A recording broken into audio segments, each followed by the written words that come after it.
દેશમાં 77માં પ્રજાસત્તાક પર્વની ઉજવણી, જેમાં દિલ્હીમાં કર્તવ્ય પથ પર પ્રજાસત્તાક પર્વની ઉજવણી રાષ્ટ્રપતિ દ્રૌપદી મુર્મુ, પીએમ મોદી ધ્વજવંદન કરશે. યુરોપિયન યુનિયનના 2 ટોચના નેતાઓ જેઓ મુખ્ય મહેમાન બન્યા છે. એન્ટોનિયો લુઇસ અને ઉર્સુલા વોન ડેર લેયન એ મુખ્ય મહેમાન છે. પ્રજાસત્તાક પર્વની ઉજવણીમાં 30 ઝાંખીનો સમાવેશ કરવામાં આવ્યો છે.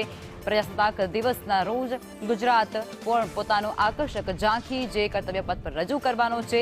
ગુજરાતના ટેબ્લોનું મુખ્ય આકર્ષણ પણ બની રહે છે.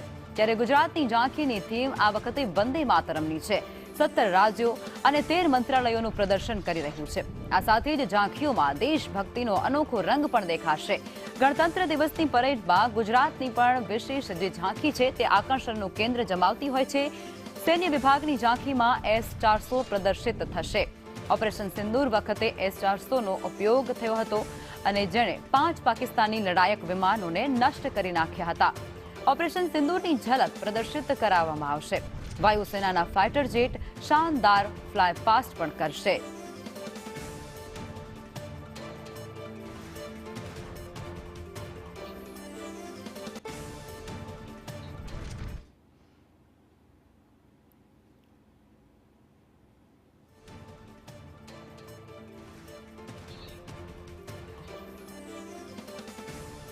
તો આજે 77માં પ્રજાસત્તાક દિવસની ઉજવણી કરવામાં આવશે અને તે અંતર્ગત દિલ્હી ખાતે ઉજવણીની અંદર વિશેષ મહેમાનો પણ હાજર રહેવાના છે.